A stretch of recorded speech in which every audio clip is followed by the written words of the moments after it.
नमस्ते विद्यार्थियों, आपकी हिंदी विषय अध्यापिका मैं किरण पर आप सबका हार्दिक स्वागत करती हूँ।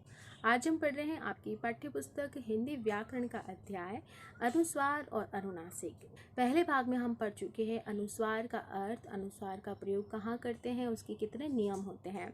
जैसे हमने उसका नियम पहला देखा था जिसमें अनुस्वार पंचम वर्ण के रूप में लगाए जाते हैं।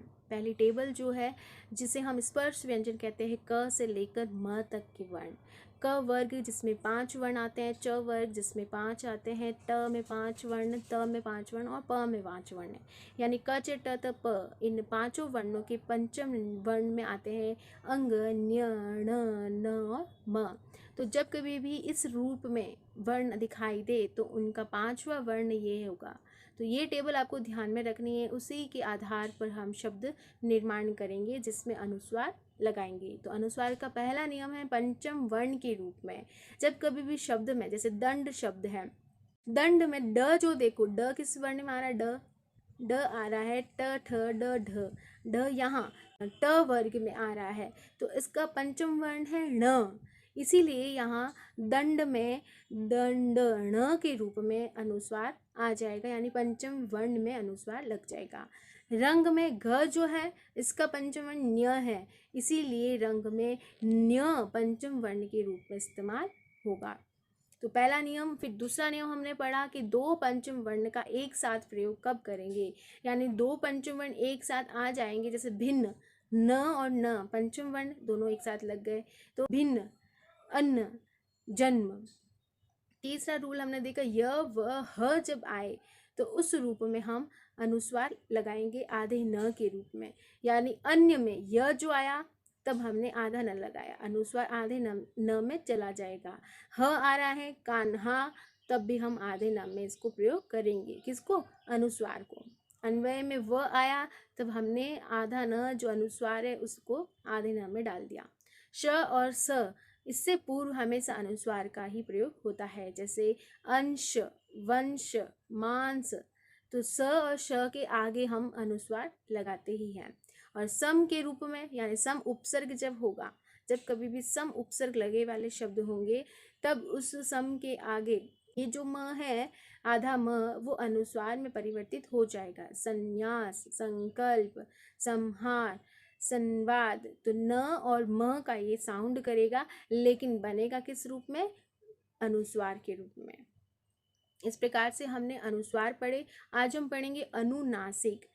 अनुस्वार का उच्चारण हम नाक से करते हैं, ध्वनि जो निकलती है वो नाक से निकलती है, लेकिन अनुनासिक के लिए नाक और मुंह दोनों का प्रयोग किया जाता है।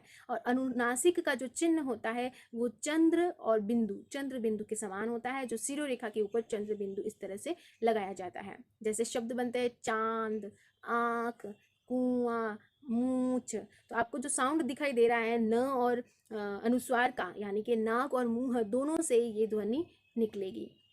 तो अनुस्वार की परिभाषा देखते हैं। इसका प्रयोग हिंदी में किया जाता है। इन स्वरों के उच्चारण में मुख के साथ साथ नासिका, यानी नासिका का भी सहारा लिया जाता है, या कहीं मुख के साथ साथ नाक से हवा बाहर निकल जाती। तो दोनों मार्ग से, दोनों ही स्थानों से इसका प्रयोग किया जाता है, इसीलिए इसको अनुनासिक कहा जाता है। इसे हम चंद्र बिंदु भी कहते हैं, क्योंकि चांद और बिंदु, चंद्र बिंदु के रूप में इसका चिन्ह बनता है। जैसे आंगन, पूंछ, माँ, इन सिरो रेखा के ऊपर हमने चंद्र बिंदु इस तरह से इस्तेमाल किया है। इसकी विशेष बात क्या है कि अनुनासिक को अलग से किसी वर्ण के बाद नहीं बोला जाता। किसी भी वर्ण के बाद इसको नहीं बोलेंगे, बल्कि उस स्वर के साथ में इसको बोला जाता है, जिसके साथ वह लगता है उसी स्वर के साथ इसको बोला जाएगा। किसी व्यंजन के साथ, किसी अन्य वर्ण के साथ इसे नहीं बोला जाएगा। जैसे आँख, तो आँख में आ जो है वो स्वर है, तो आ के बाद ही इसे लगाएंगे और बोला जाएंगे, लगाएंगे और इसे बोला जा सकता है। जैसे चांद, आ के साथ में लगेगा, मात्रा के साथ में लगेगा। पाँच, प के ऊपर जो आ की मात्रा है उसी के साथ में चंद्र बिंदु बोला जाएगा। लेकिन जब इन स्वरों का प्रयोग मात्रा के रूप में व्यंजन के साथ होता है तो वो मात्रा के रूप में दिखाई देता है। जैसे ची, ची में मात्रा आती है इस तरफ, तो ये मात्रा के रूप में आंखें एक मात्रा के ऊपर है। लेकिन जब कभी भी शिरोरेखा के ऊपर ऑलरेडी मात्रा है, तब हम चंद्र बिंदु लगाने में स्पेस नहीं बचता, जगह नहीं बचती। तो हम क्या करते हैं, ई की मात्रा हो गई, ए की मात्रा हो गई, ओ की मात्रा हो गई, तो इनके शिरोरेखा के ऊपर ऑलरेडी मात्रा लगी है, तो हम इस चंद्र बिंदु में सिर्फ बिंदी का प्रयोग करेंगे। देखा जाए तो ये अनुनासिक चंद्र बिंदु दोनों के साथ मिलकर लिखा जाता है, पर जगह नहीं होती, लिखने का इतना स्पेस नहीं होता, इसीलिए सिर्फ बिंदु के रूप में लिखा गया है। पर माना क्या जाएगा, चंद्र बिंदु ही माना जाएगा। मात्राओं के साथ इसका अंतर्भाव हो जाने के कारण इसे बिंदु के रूप में ही लिखा जाता है। उम्मीद है आपको अनुनासिक अच्छे से समझ आया है। इसका लिखित अभ्यास जरूर कीजिएगा।